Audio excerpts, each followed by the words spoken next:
नमस्कार। आपका बहुत बहुत स्वागत है हमारे चैनल लीगल आउटलुक में।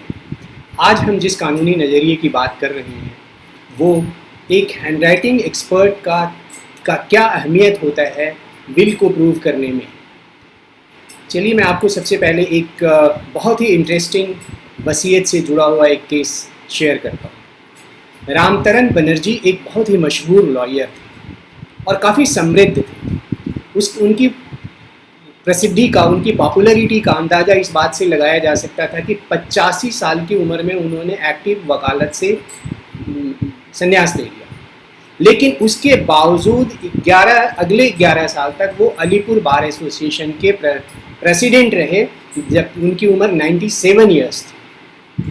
85 साल से लेकर 97 ईयर्स में 97 साल तक वो उस बार के प्रेसिडेंट रहे।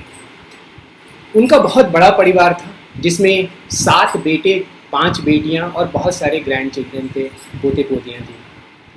उनकी वाइफ की डेथ होती है 1945 में और वो 1943 में वो एक बिल एग्जीक्यूट करते हैं और उनकी उम्र 94 साल थी, 94 साल थी। और बाद में 1947 1 अप्रैल को उनकी डेथ होती है जब उनकी उम्र 97 साल थी। और जो ये विल बनाते हैं वो इंटायर विल उनके अपनी हैंडराइटिंग में होता है, होलोग्राफ विल होता है। 1943 में जिस साल वो विल बनाते हैं उसी साल जुलाई में उनकी तबीयत ख़राब होती है, जिसके बाद वो काफ़ी परेशानी से गुजरते हैं। लेकिन उस विल पे को एग्जीक्यूट करते हैं, साइन करते हैं 29 अगस्त 1943 को, 1943 को। और ये सिग्नेचर एडमिटेड सिग्नेचर है। अपने लाइफ टाइम में ही उन्होंने अपने बहुत सारी प्रॉपर्टीज़ को परपेचुअल लीज डीड के जरिए उन बच्चों को दे दिया जिसको वो चाहते थे कि वो प्रॉपर्टी मिले, चूँकि उस प्रॉपर्टी का रिवर्सनरी राइट वो उस परपेचुअल लीज डीड में ही रखता था कि जिसके पास है ये उसी के पास रहेगा। और इस तरीके से तकरीबन उन्होंने 60 लाख की प्रॉपर्टीज़ को अपने बच्चों को दे दिया। ये विल जो है वो रेसिड्यूअल जो बचे हुए प्रॉपर्टीज़ थी उनसे रिलेटेड है। और ये भी कम से कम 3 लाख की वैल्यू थी इस विल के द्वारा दिए गए प्रॉपर्टीज़ का उस ज़माने में, 1943 में। जब ये विल बनाया उन्होंने इस विल को साइन करके अपने एक बेटे शोशी को दे दिया और उसको उस इन्वेलप पे उन्होंने ऊपर में भी साइन किया और बेटे को ये हिदायत दी कि इस विल को सबके सामने खोलना।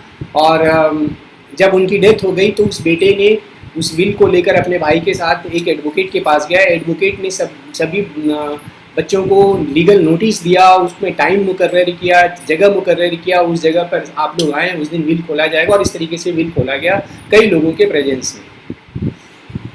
उस विल में जिस बेटे को, जिन बेटों को कह लो, जो एग्जीक्यूटर बनाया गया था, वो प्रोबेट के लिए केस को फाइल करते हैं कलकत्ता में डिस्ट्रिक्ट जज के पास 1947 जून में, मतलब उनके मरने से कुछ महीने बाद, 1-2 महीने बाद ही।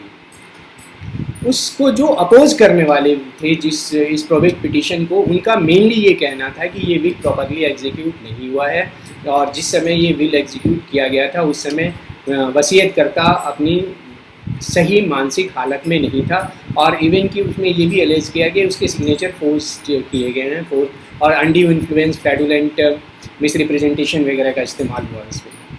अब डिस्ट्रिक्ट जज ने इन सारी चीज़ों को, सारी गवाहियों को देखकर प्रोबेट ग्रांट कर दिया। उनका ये कहना था कि ठीक है, उस समय उनकी दिमागी हालत कमज़ोर जरूर जल रही हुई होगी, लेकिन वो इसने साउंड कंडीशन में थी कि वो समझ सकें कि जो डॉक्यूमेंट एग्जीक्यूट कर रहे हैं उसका पर्पस क्या है और किस तरीके से वो अपने प्रॉपर्टीज़ को डिस्पोज करना चाहते हैं अपने डेथ के बाद। और ये उनकी आखिरी विल थी। ये सब इन सब चीज़ों को इस्टेब्लिश करते हुए और डिस्ट्रिक्ट जज ने उसको प्रोबेट ग्रांट कर दिया। मैटर हाई कोर्ट पहुंचता है। हाई कोर्ट जो एक्सपर्ट विटनेस होता है, हैंडराइटिंग एक्सपर्ट का जो हैंडराइटिंग एक्सपर्ट होता है उसकी गवाही को बहुत अहमियत देता है। और वो ये कहता है कि भाई जिस हैंडराइटिंग एक्सपर्ट ने ये कहा था कि वो बिल जब साइन हुआ तो 1943 तक उनके सिग्नेचर नॉर्मल होते थे, बाद में 46 में जाकर वो उसमें ट्रेमर आने लगे। तो ये जो सिग्नेचर है उसमें ट्रेमर है, इसलिए इससे ये पता चलता है कि सिग्नेचर जो है वो 1946 में किया गया होगा, 1943 में नहीं किया गया होगा।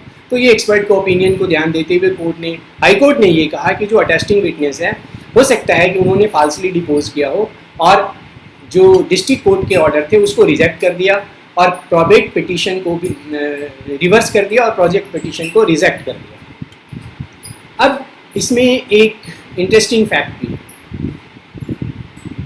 इंटरेस्टिंग फैक्ट ये है कि जो ये बिल हाई कोर्ट ने जब इसको रिवर्स किया तो ये बिल का जो अमाउंट था वो तकरीबन 20,000 से ज़्यादा था, इसलिए हाई कोर्ट ने एक सर्टिफिकेट इशू कर दिया अपील फाइल करने का सुप्रीम कोर्ट में, और इस तरीके से मैटर ये सुप्रीम कोर्ट पहुंचता है। सुप्रीम कोर्ट में इस केस का नाम होता है Shashi Kumar Banerjee and others versus Subodh Kumar Banerjee, और ये जजमेंट आता है 13 सितंबर 1963 को, और ये कॉन्स्टिट्यूशन बेंच जजमेंट था। मुझे एकमात्र ये जजमेंट मिला बिल पे अपने रिसर्च में जो एक कॉन्स्टिट्यूशन बेंच ने बिल के इशू को डिसाइड किया। अदरवाइज नॉर्मली हमने देखा है 2 जजेस बेंच और 3 जजेस बेंच ही सुनते हैं बिल से रिलेटेड मैटर।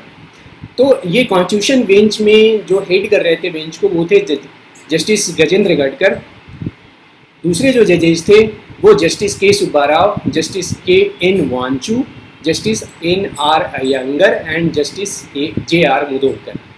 और इसका साइटेशन 1964 AIR सुप्रीम कोर्ट 529 है।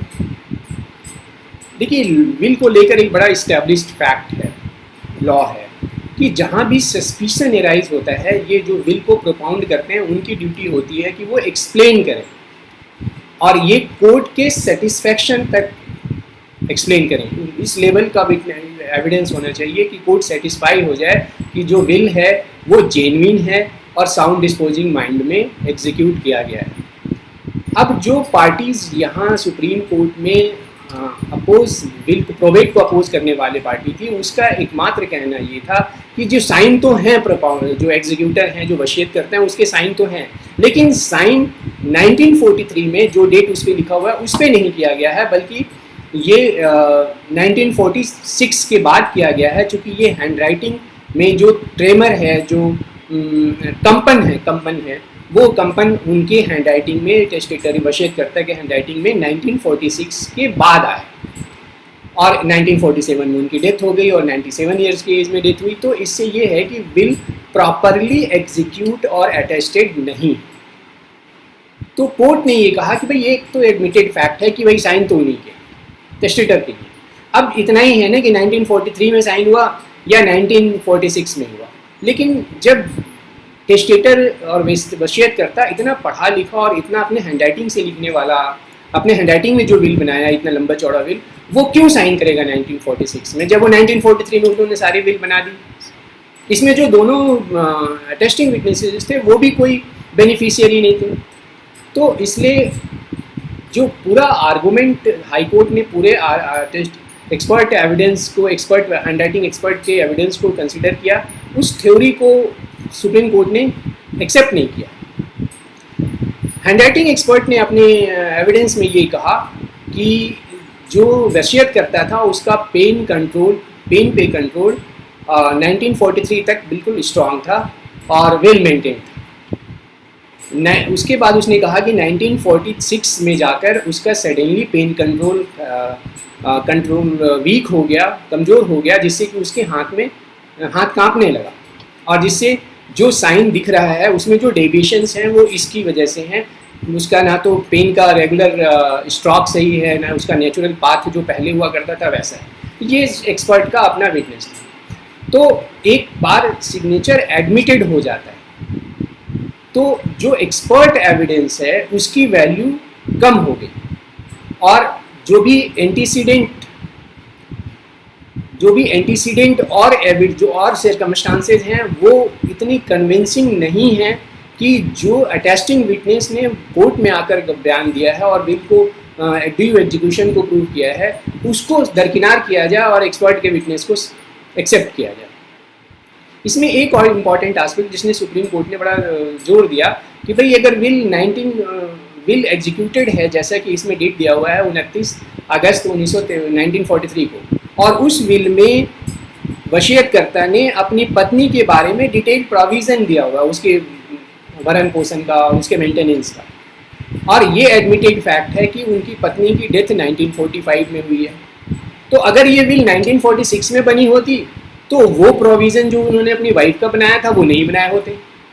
तो इस चीज़ को सुप्रीम कोर्ट ने बहुत वैल्यू दिया और सुप्रीम कोर्ट ने ये भी कहा कि बड़ा ये जो डिस्क्रिपेंसीज हैं ये हम कंप्लीट फेथ से, कंप्लीट स्ट्रॉन्ग कन्विक्शन से नहीं कह सकते कि ऐसी डिस्क्रिपेंसी इतनी सीरियस है कि जो हम अटेस्टिंग विटनेस है उसको डिस्ट्रस्ट कर सकें। सुप्रीम कोर्ट ने डिस्ट्रिक्ट जज के इस लॉजिक को, जो लॉजिक दिया था कि किसी भी डिस्ट्रिक्ट जज ने ये लॉजिक दिया था कि कोई भी आदमी अगर 2 सिग्नेचर करता है तो एग्जैक्टली सिमिलर नहीं होता, क्योंकि ऑर्डिनरी कोर्स में भी जब हम कुछ लिखते हैं खासकर इस एडवांस स्टेज में तो डिफरेंसेस आते हैं और उस डिफरेंसेस को हमें बहुत सीरियसली और डाउटफुल नहीं बनाना चाहिए। तो सुप्रीम कोर्ट ने इस लॉजिक को जो डिस्ट्रिक्ट जज ने दिया था उसको एक्सेप्ट किया। सुप्रीम कोर्ट ने एक बात और ऑब्जर्व करी कि एक्सपर्ट एविडेंस जो होता है, एक्सपर्ट विटनेस का एविडेंस जो होता है और खासकर हैंडराइटिंग का, वो उसका ओपिनियन है और ये कॉरेबोरेटिव एविडेंस के रूप में तो हम इसकी वैल्यू है, लेकिन सब्सटेंटिव एविडेंस की वैल्यू नहीं है। और अगर इसकी कॉरेबोरेटिव वैल्यू है तो डायरेक्ट एविडेंस या सर्कमस्टांशियल एविडेंस को ये कॉरेबोरेट करेगा। तो आज इस केस में प्रेजेंटली इस केस में जो भी प्रोबेबिलिटीज़ हैं वो एक्सपर्ट के ओपिनियन को सपोर्ट नहीं करते और उसके पूरे उस जो प्रोबेबिलिटीज़ हैं उसके कंसिस्टेंट नहीं है। एक और इम्पॉर्टेंट एस्पेक्ट था जो सुप्रीम कोर्ट ने मेंशन किया और जिसको कि इस एक्सपर्ट ने, जिस हैंडराइटिंग एक्सपर्ट ने खुद ही एडमिट किया है कि एज कब ये साइन हुआ था विल, इसको वसीयत, इसको सर्टेन किया जा सकता है केमिकल टेस्ट के द्वारा और इस केस में कोई केमिकल टेस्ट कंडक्ट नहीं किया गया और ना ही इस केमिकल टेस्ट से रिलेटेड कोई ओपिनियन दी गई। तो ये भी अपने आप में सपोर्ट करता है अटेस्टिंग विटनेस के एविडेंस को। दूसरी बात, सुप्रीम कोर्ट ने इसमें कोट किया एक ओसबर्न करके साइंटिस्ट हैं, उनकी एक बुक है क्वेश्चन डॉक्यूमेंट, उसमें खासकर 464 के पेज पे ये दिया हुआ है कि जो केमिकल टेस्ट भी है वो भी अपने आप में कंप्लीट सर्टेनिटी से कुछ नहीं कह सकता, वो भी एक तरीके से ओपिनियन ही है। तो जो हैंडराइटिंग एक्सपर्ट का जो एविडेंस था उसमें सर्टेनिटी कुछ नहीं थी। तो इस तरह से इस कंप्लीट फैक्ट एंड सर्कमस्टांसेस में एक्सपर्ट का जो ओपिनियन है वो केवल एक ओपिनियन है और ये कोई ओवरराइडिंग इफेक्ट नहीं रख कर सकता जो डायरेक्ट एविडेंस दिया गया है टेस्टिंग विटनेस है उसको लेकर। तो यहाँ पे सुप्रीम कोर्ट ने एक्सपर्ट के ओपिनियन को, जिस पर हाई कोर्ट टोटली रिलाई किया था, उसको एक्सेप्ट नहीं किया और डिस्ट्रिक्ट कोर्ट का जो जजमेंट था जिसमें डायरेक्ट एविडेंस, अटेस्टिंग विटनेसेस के एविडेंस और दूसरे फैक्टर्स सर्कमस्टांसेस को कंसीडर करते हुए प्रोबेट ग्रांट किया गया था, उसको एक्सेप्ट किया और इस केस में प्रोबेट ग्रांट कर दिया, अपील को अलाउ कर दिया। थैंक यू वेरी मच, आपने इस वीडियो को देखा और इस तरीके से शायद आपको अब बेटर कंडीशन में होंगे समझने के कि हैंडराइटिंग एक्सपर्ट की एविडेंस की क्या वैल्यू होती है बिल को प्रूव करने में।